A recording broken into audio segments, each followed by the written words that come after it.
വലിയ നോമ്പിൻ്റെ ദിനങ്ങളിലൂടെ നടന്നു നീങ്ങുമ്പോൾ സങ്കീർത്തനം 103:11 ഭൂമിക്ക് മേൽ ഉയർന്നിരിക്കുന്ന ആകാശത്തോളം ഉന്നതമാണ് തൻ്റെ ഭക്തരോട് അവിടുന്ന് പ്രദർശിപ്പിക്കുന്ന കാരുണ്യം.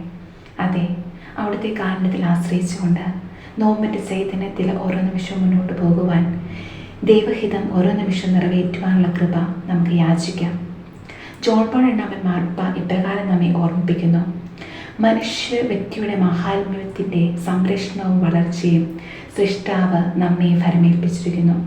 ചരിത്രത്തിലെ ഏത് കാലയളവിലുള്ള സ്ത്രീകളും പുരുഷന്മാരും ഈ ഉത്തരവാദിത്വത്തിന് സൃഷ്ടാവിനോട് കടപ്പെട്ടിരിക്കുന്നു. പ്രിയപ്പെട്ടവരെ, നമുക്ക് നൽകിയിരിക്കുന്ന നമ്മുടെ കൂടെയുള്ളവരുടെയും വ്യക്തിമാഹാത്മ്യം നമ്മൾ സംരക്ഷിക്കേണ്ടതുണ്ട് എന്ന അവബോധം ഈ നോമ്പ് കാലത്ത് നമുക്ക് വളർത്തിയെടുക്കാൻ പരിശ്രമിക്കാം. കാരണം പരിത്യാഗത്തിലൂടെയും കഷ്ടപ്പാടുകൾ സഹിക്കുന്നതിലൂടെയും നമ്മുടെ മനസ്സിൻ്റെ തുറവിയിലും നമ്മൾ പലപ്പോഴും മാഹാത്മ്യം നഷ്ടമാക്കി കളയുന്നു.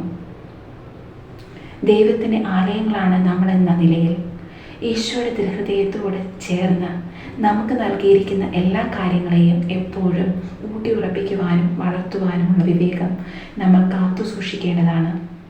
സ്നേഹത്തിൽ അധിഷ്ഠിതമായി തുറന്ന മനസ്സോടെ ദൈവത്തിൻ്റെ തിരുമനസ്സിനോട് എപ്പോഴും സഹകരിക്കുന്ന ഒരു ആധ്യാത്മികത ഈ നോമ്പുകാലത്ത് നമ്മെ രൂപപ്പെടുത്തുവാൻ കർത്താവിനെ സമർപ്പിക്കാം.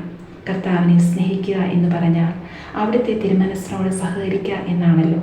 ഈ നോമ്പ് കാലത്ത് അവിടുത്തെ ഹിതം നിറവേറ്റി യേശോയ്ക്ക് ഉത്തമ സാക്ഷികളായി തീരുവാൻ ഉള്ള അഭിഷേകം നമുക്കെല്ലാവർക്കും ദൈവം നൽകട്ടെ എന്ന് പ്രാർത്ഥിച്ചുകൊണ്ട് എല്ലാവർക്കും നോമ്പിൻ്റെ ചൈതന്യത്തിൽ ജീവിക്കാനുള്ള അനുഗ്രഹം ആശംസിച്ചുകൊണ്ട് നിർത്തുന്നു. നന്ദി.